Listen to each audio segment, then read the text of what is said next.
So today's lecture is on eating disorders. So eating disorders overall are not very prevalent, but they are prevalent in certain subgroups of the population. So it's estimated that approximately 1.5% of Canadian 15 to 24-year-olds currently have an eating disorder. And so when we look at the lifetime prevalence of eating disorders, so the prevalence of anyone developing an eating disorder at any point in their life, we see that there is quite a bit of variation in which eating disorders are developed and who develops those eating disorders. So women are more likely than men to develop an eating disorder. And you can see on this slide that binge eating disorder is far more common than anorexia nervosa and bulimia nervosa, with approximately 3.5% of women and 2% of men having binge eating disorder. So it's important to note that eating disorders are actually a mental illness or a psychiatric illness. So they are an actual diagnosis that a psychiatrist makes or a family doctor makes. And there's multiple causes to this. So some of those causes are largely unknown or unexplained, but we do know that there is a likely combination of cultural, psychological, and neurochemical factors that predispose someone to developing eating disorders. So the obvious cultural factors are the pressures to be thin. And this is prevalent in the media, many different types of media, where thin images of people are the norm, and by far the norm. Additionally, even those with a healthy body weight who are in the media are considered to be overweight.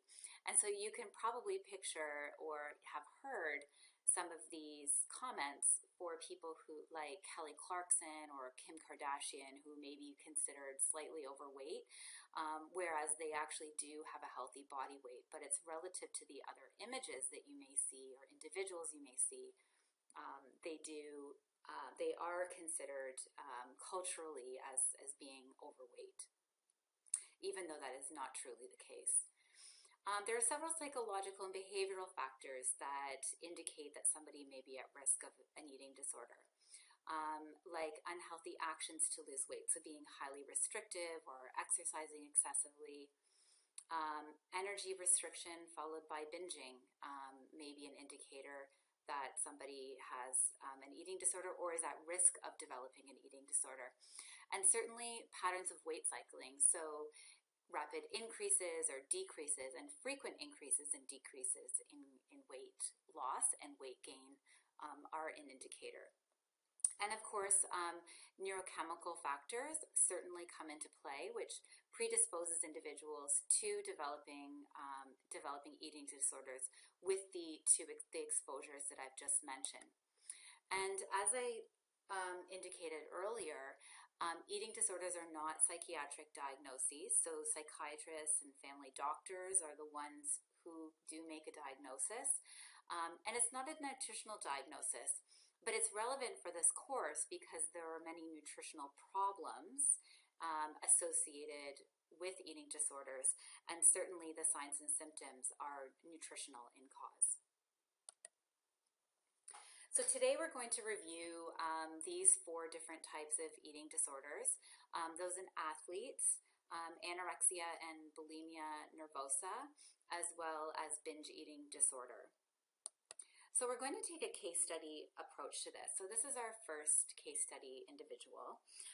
This is Suzanne, and she is 14 and was a top contender for a spot on the state gymnastics team. Each day, her coach reminded team members that they must weigh no more than their assigned weights to qualify for competition. The coach chastised gymnasts who gained weight, and Suzanne was terrified of being singled out. Convinced that the less she weighed, the better she would perform, Suzanne weighed herself several times a day to confirm that she had not exceeded her 80-pound limit. Driven to excel in her sport, she kept her weight down by eating very little and training very hard. Unlike many of her friends, Suzanne never began to menstruate. A few months before her 15th birthday, Suzanne's coach dropped her back to the second-level team. Suzanne blamed her poor performance on a slow healing stress fracture. Mentally stressed and physically exhausted, she quit gymnastics and began overeating between periods of self-starvation. Suzanne had developed a dangerous combination of problems that we actually call the female athlete triad. And in the female athlete triad, there is disordered eating in the way of restricted dieting, so that there are inadequate energy and nutrient intakes, as well as over-exercising. And these lead to extensive weight loss and a lack of body fat. And all of this together causes amenorrhea, or cessation of menstruation, which is what happened in Suzanne's case.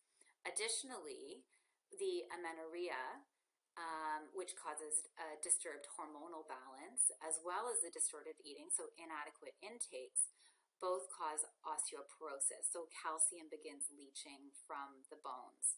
And this increases risk of fractures, which is also what happened in Suzanne's case. Another type of disordered eating in athletes is relative energy deficiency in sport. Now, this is a relatively new term, and it's characterized by insufficient energy intake relative to energy needs. And energy needs being that to support health, activities of daily living, growth, as well as sport. This often occurs in athletes who participate in sports where they need to make weight. So, for example, wrestling, dance, gymnastics are all sports where weight may be important. So you can just imagine, as an example, a wrestler may want to compete in a lower class in order to have a competitive advantage. And in order to make weight or to reduce their weight, that wrestler may engage in intensive physical activity or exercise. They might skip meals. They may restrict fluids. Practice in plastic suits in extreme conditions and or heated rooms, all to lose weight very rapidly before a competition. Now, the hope would be that that person would then gain or replenish lost fluids, glycogen, and lean tissue immediately before the competition. But we know that this takes several days to do. So in actual fact, that repletion is not going to be achievable in a very short period of time. And the combination of food deprivation and dehydration actually impairs athletic performance by reducing muscle strength and reducing anaerobic power and reducing exercise capacity. And you can see in the table that is displayed on this slide that there are several physiologic, psychological, and physical performance consequences to relative energy deficiency in sport. There is one other disordered eating that may occur in sport, and that's people who are affected with muscle dysmorphia, whereas these are people who feel that they need to increase their muscle mass and thus eat high protein diets and take dietary supplements and train for many hours at a time, and these people often abuse steroids in an attempt to gain muscle mass. So that is one other nutritional problem eating disorder problem that may occur in the setting of athletes or people who are physically active. So what are some of those risk factors? So we know that people who are of younger age, like in adolescence, are at higher risk of developing eating disorders in general, and that is true for athletes as well. Where there's extensive pressure from parents and coaches and themselves to excel in their chosen sport. Focus on achieving or maintaining an ideal body weight or to make weight in certain sports. And participation in sports where there is judgment or an emphasis on having a lean body for aesthetic appeal, like in gymnastics or figure skating or in dancing, all of which are sports in which eating disorders are common. And finally, another risk factor is weight loss dieting at an early age. that may eventually lead to or trigger an eating disorder. So our second case study person is Julie. And this is an example of anorexia nervosa. So Julie is an 18-year-old and is a super achiever in school. She watches her diet with great care, and she exercises daily, maintaining a rigorous schedule of self-discipline. She is thin, but is determined to lose more weight. Her BMI is less than 17. Julie is unaware that she is undernourished, and she sees no need to obtain treatment. She developed amenorrhea several months ago and has become moody and is now chronically depressed. She views normal, healthy body weight as too fat and insists that she needs to lose weight, although her eyes are sunk in deep hollows of her face. Julie denies that she is never tired, although she is close to physical exhaustion and no longer sleeps easily. Her family is concerned, and though reluctant to push her, they have finally insisted that she see a psychiatrist. Julie's psychiatrist has diagnosed anorexia nervosa using specific criteria that describe such characteristics as significantly low body weight caused by persistent restriction of energy, an intense fear of gaining weight or becoming fat, or persistent behaviors that interfere with weight gains. She is prescribed group therapy as a start, and if she does not continue to gain weight soon, she may be hospitalized. Central to the diagnosis of anorexia nervosa is a distorted body image that overestimates personal fatness. These are Julie's food intake behaviors. Julie uses tremendous discipline against her hunger to strictly limit her portions of low-fat, high-fiber, and low-calorie foods. She will deny her hunger, and having adapted to eating so little food, she feels full after nibbling on only a few carrot sticks. She knows the calorie intake of various foods and the calorie expenditure of different physical activities. She feels that if she feels that she has gained an ounce of weight, she runs or jumps ropes until she is sure that she has exercised it off. If she fears that the food she has eaten outweighs her physical activity, she may take laxatives to hasten the passage of food from her system. She drinks water constantly to fill her stomach, risking dangerous mineral imbalances. She is desperately hungry. In fact, she is starving. But she doesn't eat because she doesn't eat because of her need for self-control dominates.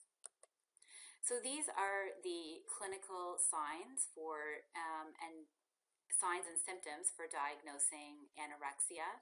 Anorexia is characterized by persistent behaviors that interfere with maintaining an adequate weight, such as many of those that you just saw in the case study with Julie.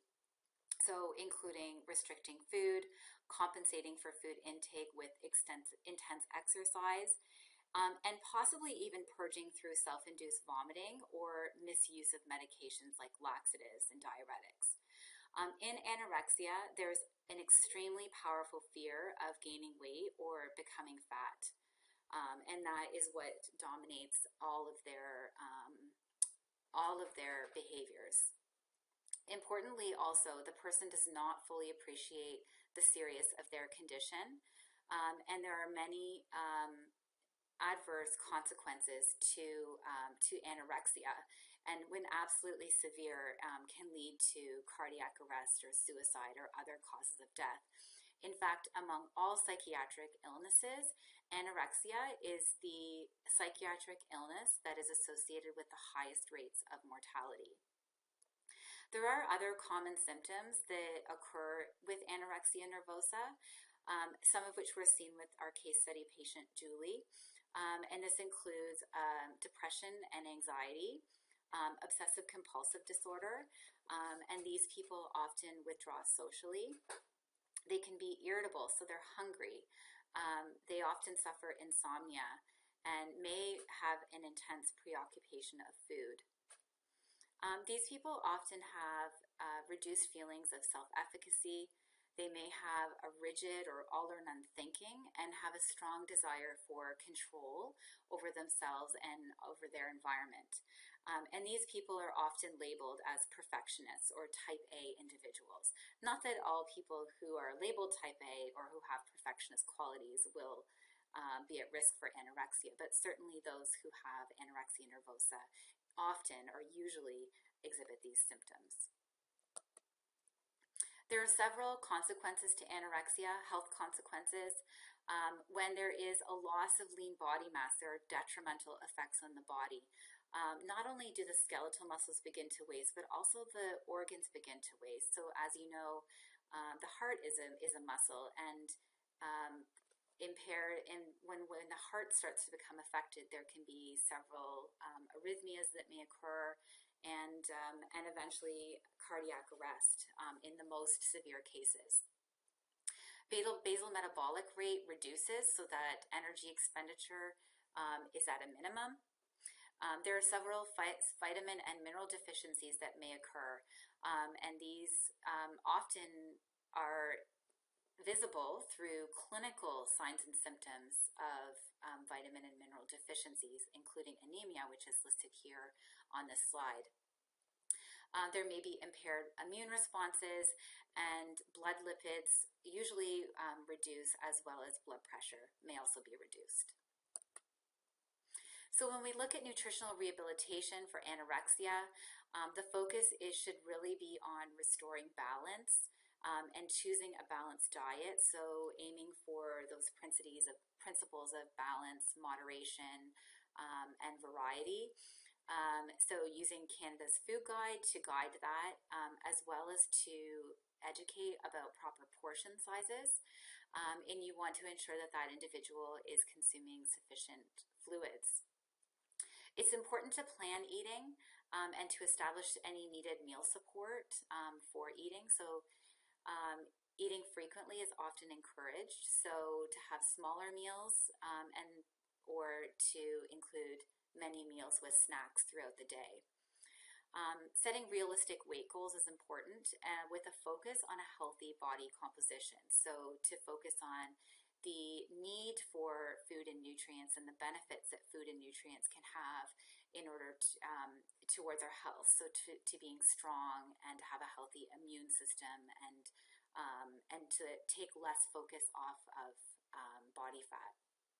As well, it's important to set a reasonable amount of time to achieve that goal, so to increase body mass at a slow rate, and to establish adequate supports so that weight can be reduced as well as maintained.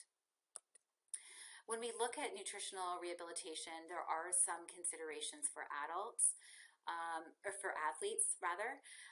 So to establish realistic and health-promoting goals to weight and body composition rather than solely weight restriction. It's important for athletes who are more likely to hear critical comments about their weight to learn to disregard and ignore those comments and focus on the realistic and performance benefits associated with a healthy body weight. It's important for athletes to understand that eating disorders can impair their health and performance, and to use nutrition as a key to optimal performance rather than something that will impair performance. And with all of this in mind, it's important for both coaches and instructors that they should consider themselves or appreciate that they're in a position of authority, and should be very mindful of the comments that they make or suggestions that an individual may be overweight and thus may be promoting athletes to encourage unhealthy weight loss as a consequence of their comments. So they should be promoting healthy weight loss and healthy weight goals. So our next case study patient is Kelly, and she has bulimia nervosa. So Kelly is a typical person with bulimia. She's a single white female. She is well educated and close to her ideal body weight, though her weight fluctuates in the range of about 10 pounds or so every few weeks. She prefers to weigh less than the weight that her body maintains naturally. So Kelly seldom lets her eating disorder interfere with her work or other activities, although a third of bulimics actually do let their eating disorder interfere with their life activities. From early childhood, Kelly has been a very high achiever and emotionally dependent on her parents. As a young teen, Kelly frequently followed severely restricted diets but could never maintain the weight loss. Kelly feels anxious at social events and cannot easily establish close personal relationships. She is often depressed, is often impulsive, and has low self-esteem. When crisis hits, Kelly responds by replaying events, worrying excessively, and blaming herself, but never asking for help, behaviors that interfere with her effective coping.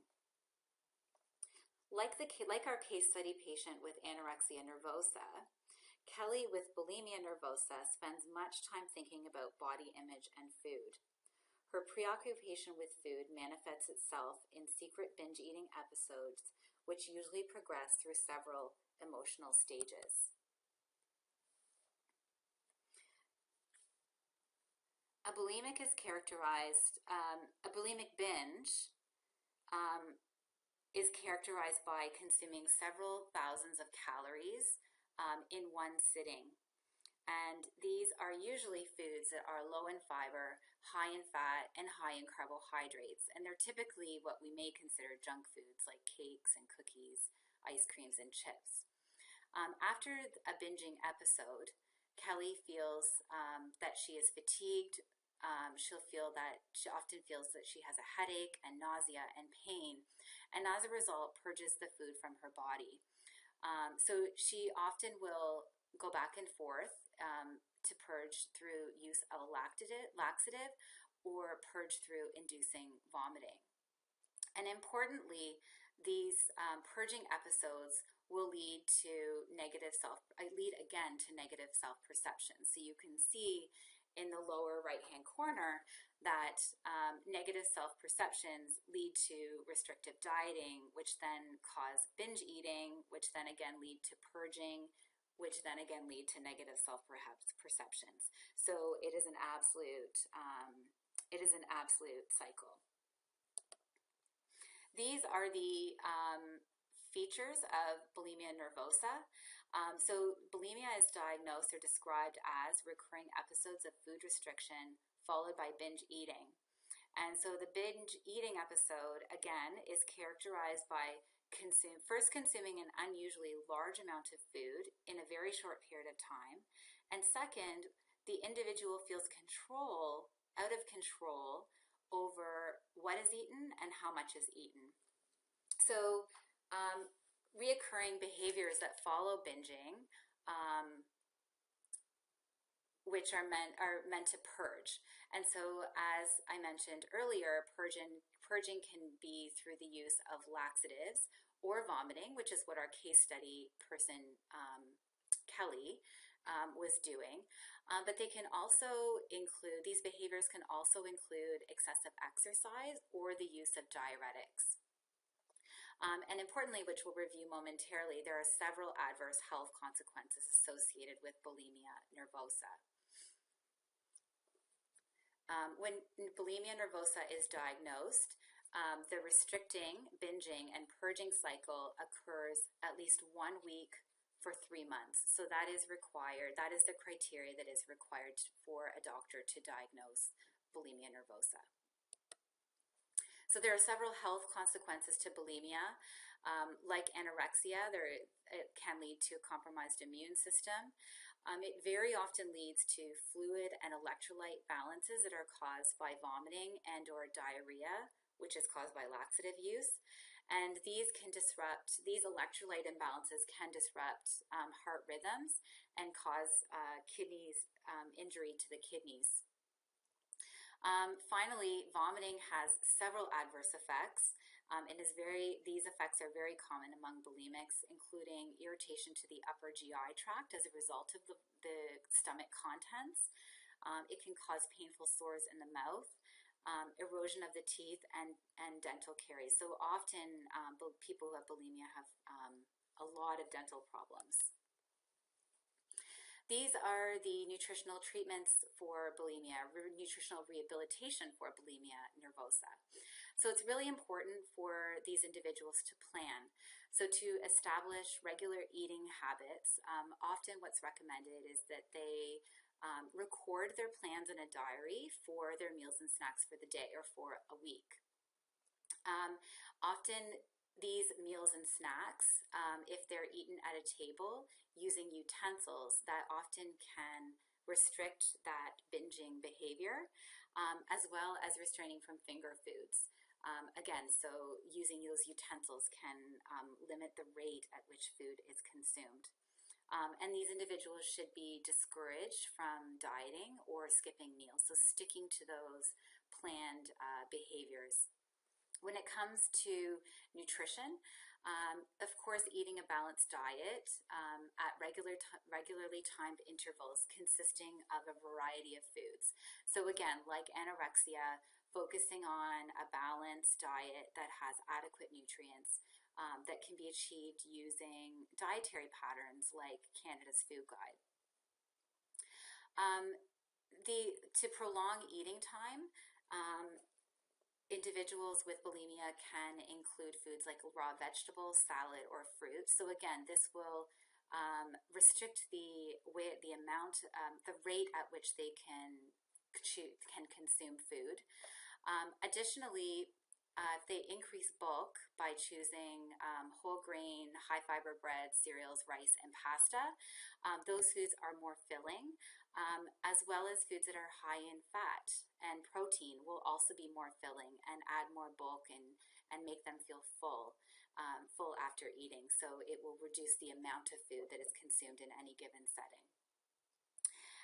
And finally, dividing foods into portions, individual portions, will also reduce the temptation to binge. So our final case study patient is Ahmed, and Ahmed has binge eating disorder. So Ahmed is a 40-year-old school teacher who has been overweight his entire life. His friends and family are forever encouraging him to lose weight, and he has come to believe that if he only had the willpower, dieting would work. He periodically gives dieting his best shot, restricting energy intake for a day or two, but only to succumb to uncontrollable cravings, especially for high-fat foods. Like Ahmed, up to half of obese people who try to lose weight periodically binge. Unlike people with bulimia nervosa, however, they do not purge. Binge eating disorder has its own specific diagnostic criteria based on reoccurring episodes of binge eating with a marked increase of lack of self-control. It can occur in people of normal weight as well as people who are severely overweight. Obesity alone is not an eating disorder, which is important to consider. People who have obesity necessarily do not have binge eating disorder. So these are the criteria for diagnosing binge eating disorder. So a binge eating episode can be defined by consuming an unusually large amount of food in a short period of time and feeling out of control over what is eaten and how much is eaten, as well as when to stop. So that's very similar to bulimia. But you can see that there's additional criteria for binge eating episode. So a binge eating episode must also include 3 or more of the following. So eating quickly, eating regardless of hunger cues, even if one is full, eating until uncomfortably full or painfully full, eating alone due to embarrassment. So these individuals may consume food at night, for example, or hide their binge episodes. Afterwards, after binging, they may have feelings of self-disgust or guilt or feel depressed, and overall they would feel out of control and being unable to stop eating. So importantly, as mentioned earlier in Ahmed's case, the binge eating episodes are not followed by compensating behaviors like what occurs in bulimia. So there's no excessive exercising, no self-induced vomiting or use of laxatives or diuretics. There's just the feelings of embarrassment and guilt, depression, self-disgust, etc. Binge eating, so doctors can diagnose binge eating as a disorder when the binging episodes occur 1 week at a time for 3 months or more. So that is required for the clinical diagnosis of binge eating disorder. So when we look at nutritional rehabilitation for binge eating disorder, it's really focused on behavioral weight control programs. They're using healthy ways in order to lose weight. So including lower calorie diets to help with weight loss. These often reduce the symptoms associated with binge eating, and certainly engaging in more physical activity and adopting a healthy, in part, a healthy lifestyle. Weight loss, as everyone knows, is quite difficult to maintain, and if weight loss is not maintained, it's important for both a doctor, the individual's family, and other healthcare professionals that person may be interacting with to appreciate that binge eating disorder can occur if weight is regained. So finally, it's really important, just to finish off this lecture, that eating disorders be prevented rather than need to be treated. I'd like you to take a moment to go to the NEDIC website. So NEDIC stands for National Eating Disorders Information Center. It's a Canadian organization that's located in Toronto, and you can get more information about eating disorders, and they also have a hotline. So if you're someone who suffers from an eating disorder, it's a place that you can call to get help and support. And you can also use the resources on the website for that as well. There are some interesting readings that you don't have to read, but if you're interested in learning a little more about this, you can follow the link that I've provided you with here. And there's some relevant readings for eating disorder prevention. So for ideas for us all as individuals, ideas for families to reduce risk of eating disorders, as well as ideas for educators. Thank you.